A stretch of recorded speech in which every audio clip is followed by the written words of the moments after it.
ఎప్పటికప్పుడు తాజా వార్తలను అందిస్తున్న కేఆర్ క్రైమ్ న్యూస్ కు స్వాగతం. పెద్ద బొద్దింక అభిజిత్ దిక్కే అజ్ఞాతంలోకి వెళ్ళిపోయింది. ఇక మిగతా పిల్ల బొద్దింకలకు కష్టకాలం రాబోతుంది. జూలై 19 నుండి జాతీయ భద్రతా చట్ట NSC అమల్లోకి వచ్చింది. కేరళవాసి మలయాళ టీవీ నటి జంతు ప్రేమికురాలు రంజని హరిదాస్ మళ్ళీ ఇంటికి సురక్షితంగా చేరగలిగితే ఆమె అదృష్టమే. మరి అస్తమాను కంపెనీలు ప్రధానమంత్రి మోదీని ఫాసిస్టు అంటుంటారు కదా, అందుకే ఇప్పుడు కొంచెం నిజమైన ఫ్యాసిజం ఎలా ఉంటుందో వారికి రుచి చూపించాలని నిర్ణయించారట.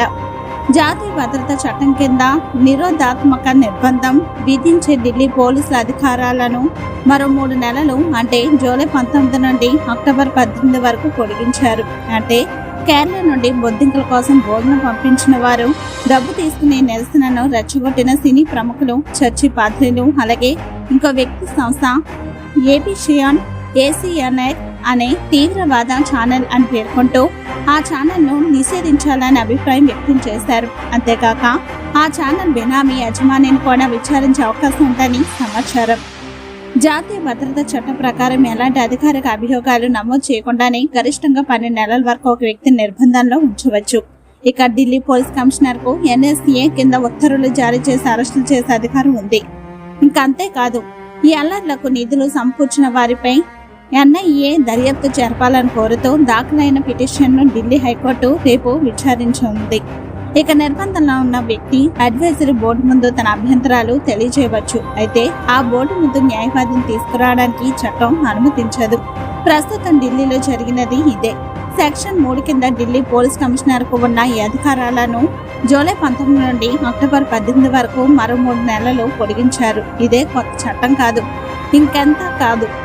ఇంకంతేకాదు, ప్రతి 3 నెలలకు ఒకసారి జరిగే ఒక అత్యంత సాధారణ పరిపాలన ప్రక్రియ ఇది. ఈ చట్టం ఏదో ఇప్పుడే బీజేపీ ప్రభుత్వం కొత్తగా తెచ్చిందనుకుంటే పొరపాటునే. ప్రజాస్వామ్యం కాపాడాలి, రాజ్యాంగం మారుస్తున్నారు అని గత కొన్ని సంవత్సరాలుగా పిచ్చ రచ్చగోల చేస్తున్న రాహుల్ గాంధీ, నానమ్మ ఇందిరాగాంధీ ప్రభుత్వం ఈ చట్టాన్ని 1980లో తీసుకొచ్చింది. ఇక అప్పటి నుండి ఇప్పటి వరకు వచ్చిన అన్ని ప్రభుత్వాలు కూడా దీనిని అమలు చేస్తున్నాయి.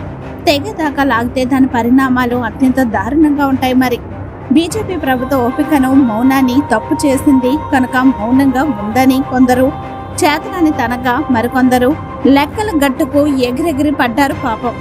ఇక ఇప్పుడు ఉంటుంది అసలైన ఆట. పులి జూలు బీదిల్చే వరకే సయ్యాట. ఇక పంచ విసిరిందా, పరిగెత్తిన ప్రాణం దక్కో.